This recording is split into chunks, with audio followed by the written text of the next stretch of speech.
happening, y'all? So happy Saturday. Headed home. Got a late start this week. My dad was in town last weekend. Yeehaw. From Colorado. Oh yeah. But anyways, yeah, jumping into the next Jamie. Sorry about the sun here. But just kind of, they went over an interview with the sheriff from, I think they were saying, Ohio, and just how they're talking about the blue pill versus the red pill, and just how America is literally just baiting all of us for what's coming. And sorry about all this shine here, but let's get into it. I would say the low-hanging fruit on the blue pill end of things. We're in the blue pill lane right now, and this is how Satan uses the news media. So to give this guy the benefit of the doubt, I mean, obviously he doesn't see this, where he's at. I mean, if he is, in on this, I don't know, but obviously he is just parroting what the FBI is saying. And this blue pill lane ultimately leads to Agenda 2030. There's so many deceptions in what he just said. One of the ones that you might not see is to get the citizens in on helping. So 70% of the population, I see, Jamie, they are in this lane and they believe this type of thing. So can you talk through your perspective of this lane, the Satan using counterfeit situations to capture people here, and how Agenda 2030 fits into this whole situation? Yeah, with regards to that sheriff and the briefing that he received, I mean, it's suspect to say the least. On the front end of it, obviously on the superficial layer, you want to say, well, praise God, that's awesome. Like, they're actually starting to warn people about what's going on. I recently did an in-depth interview with Doug Thornton over at American Vindicta show, and Doug is a former Marine Corps infantry as well as a recently retired DHS special agent, and he was a team leader, a tactical team leader in Portland and Seattle and Ferguson riots and everywhere else around the country. So he's in the know and in tune to this stuff too. And we did an in-depth interview talking about what's called Operation Nitro Zeus, which is a very particular set of cybernetics, cyber warfare, electronic warfare types of asymmetric operations that are on the table against countries like Iran and Russia and China and other proxies that are affecting the petrodollar. But what's unique about that is that we put out the information open source for Stuxnet, which was originally, I believe, called Operation Olympic Games, and they have reverse engineered it, and now they can use it against us. So this threat that they're talking about, and by the way, if anybody wants to go hear it more in depth about Operation Nitro Zeus, it's on my YouTube channel, just under Jamie Walden. But it's interesting that at the same time that the government is or the Biden administration is putting forth legislation to ban all training of civilians under the guise of you're a domestic terrorist, right? I don't know if you've seen that, Scott. They just released that 2 weeks ago, that they put forward legislation in the House to ban any form of training. If 2 or more people are together with firearms, they are now felons. It has to pass through Senate and be ratified, but they are actually felons under the Biden administration, and you can no longer purchase bulk ammo, blah, blah, blah. There's all these different unique things about civilians in the United States of America being allowed to train with firearms. And then within a week, you have this sheriff coming out saying we are being federally funded through Texas A&M University to train civilians with firearms for a threat against Iran, Russia, and China. And I'm like, what? I mean, this is crazy doublespeak going on here. At the same time as we have 10,000 Chinese military-age fighting men per day being allowed across the border through stand-down orders by DHS and Border Patrol. And believe me, the agents down there working the border want nothing to do with it. They're in almost a de facto state of mutiny against the executive branch because of what they're being told to stand down with, under threat of all these punitive things and, you know, obviously loss of jobs and pensions and stuff like that.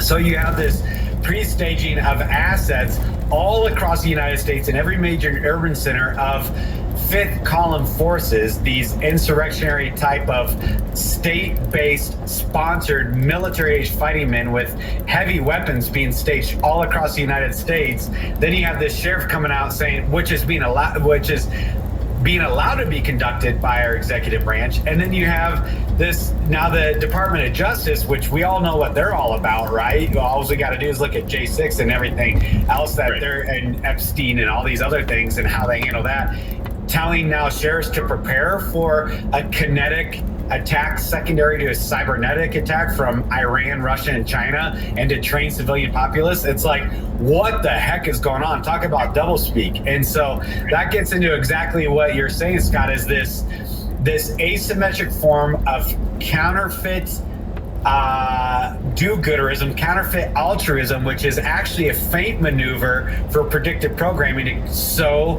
more and more chaos. It's all a lie. Every ounce of it is a lie. It's what's called the Cloward and Piven strategy, and I believe you and I may have talked about this last time on your show. But the Cloward and Piven were two, I believe they're Stanford professors that kind of coined this psychological term called the Cloward and Piven strategy, where within the framework of this process is they overwhelm your senses and your ability to process information through manifold metadata of nuanced traumatic type information to where you can't rightly disseminate it and connect it all to paint a macro picture. It's called the Cloward and Piven strategy.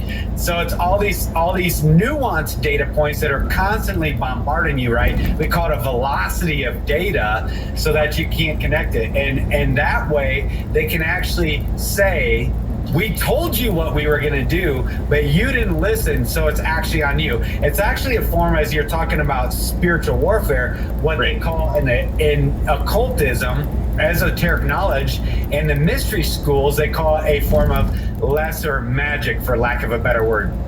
It's almost as if there is a supernatural framework that they're beholden to by God, as the Lord has spoken in his word that the Lord can do nothing lest he reveals it to his servants, the prophets, first. It's almost as if the powers of darkness are beholden to that same cosmic framework that God has implemented, that they can do nothing unless they have revealed it to you first. So what they say is, we told you right to your faces what we were going to do. How about the movie Greenland with the asteroid? How about the movie Deep Impact? How about the movie Don't Look Up? How about the impending cybernetic warfare, and then a civil war, and then a kinetic warfare? There's the movie Civil War coming out, and then you have Leave the World Behind, which is about a cyber warfare. Then you just had the movie Kandahar come out with Gerard Butler, where he infiltrates an Iranian nuclear facility and detonates it underground through cybernetic warfare. That's Operation Nitro Zeus, and then they're going to retaliate and blah, blah. And they're like, we're telling you to your faces as a part of our obligation in our occultic, esoteric, mystery school, supernatural warfare component, and you don't care. Therefore, we are actually justified to do it to you. That's what they teach at these high-level adepts, or these initiates, right? 32nd, 33-degree Freemasonry, and there's the OTO, and there's the blah, blah. I mean, there's so many of these offshoots of these mystery schools, Kabbalism. You know, it may shock people to know that the majority of people that they're listening to and trust are Kabbalists. Kabbalists are the hardcore, most arcane, Canaanitic-based mystery school religion. Canaanitic as in what polluted and perverted Israel as they came into the land of Canaan, when they were supposed to dispossess the land of these hybridized things, Genesis 6 stuff going on, right, in the land of Canaan, and then they actually commingled with them instead. So even Tucker Carlson's most recent interview with Vladimir Putin, with which all the, you know, right, conservative, you know, rah-rah, you know, Americana type people are championing as this amazing bastion of freedom of press, journalists don't realize that the entire time Tucker Carlson is wearing a red string around his wrist, which is a pronunciation globally of the high adept Kabbalistic nature to which he subscribes. And it's in the video the entire time. President Trump is a hardcore Kabbalist. He says the number one influence in his life is a Kabbalistic teacher, right? We know Jared Kushner, who is a very as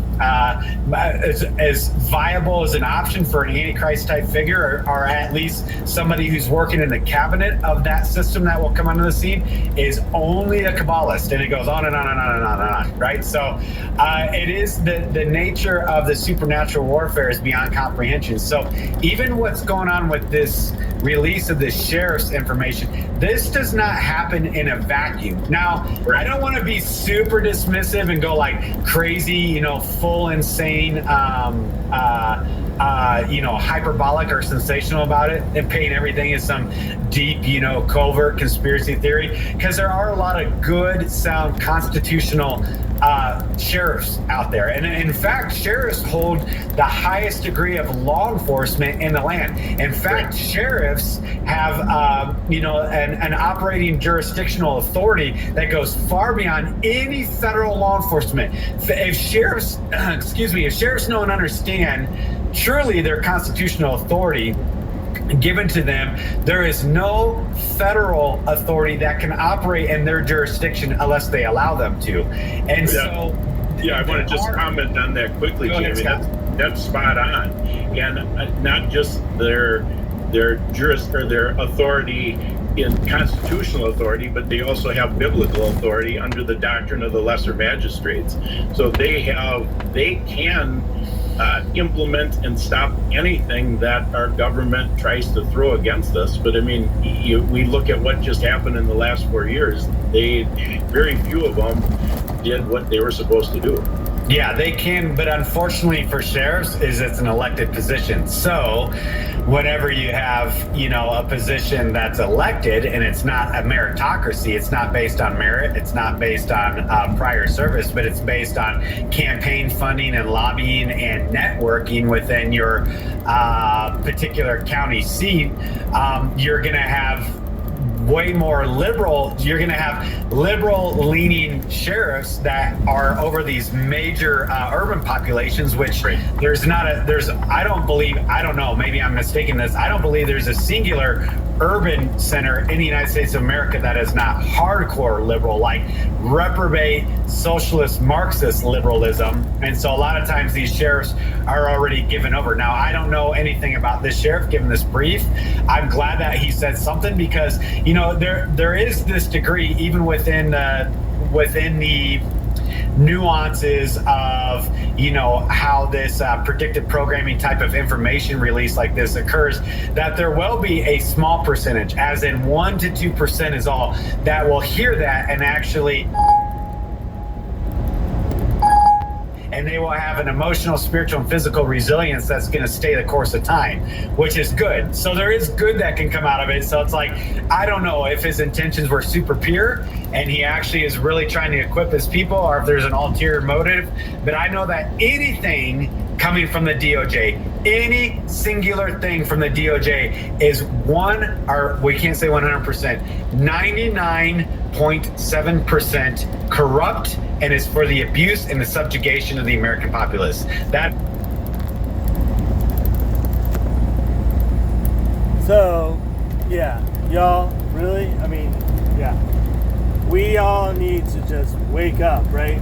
And, like, the government wants to protect us. I don't think so. I mean, who knows, right? Who knows who to trust? I mean, it's almost like, can we trust Jamie? I do think so. I mean, yes.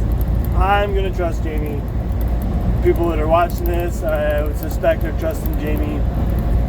And we just simply need to wake up, and we need to spread the word for everyone. Just like you said, 1% to 2% might have got something from that sheriff that they're going to make the right choice.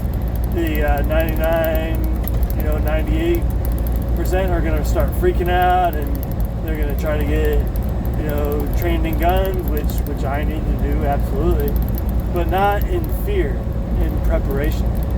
Because once we prepare in fear, then that guides our fear away from God. God is the only thing we should fear, right? Because everything else, I live in this world, all I can say is bring it on. You know what I'm saying? Like, I know my God. Thank you, Jamie. Thank you, Chad. Thank you to all the people that I've paid attention to, Stephen Armstrong, and etc. But I know my God. I'm not afraid. Bring it on, y'all. So, God is good all the time. All the time, God is so good. And everyone, have a great weekend, and I'll talk to you later.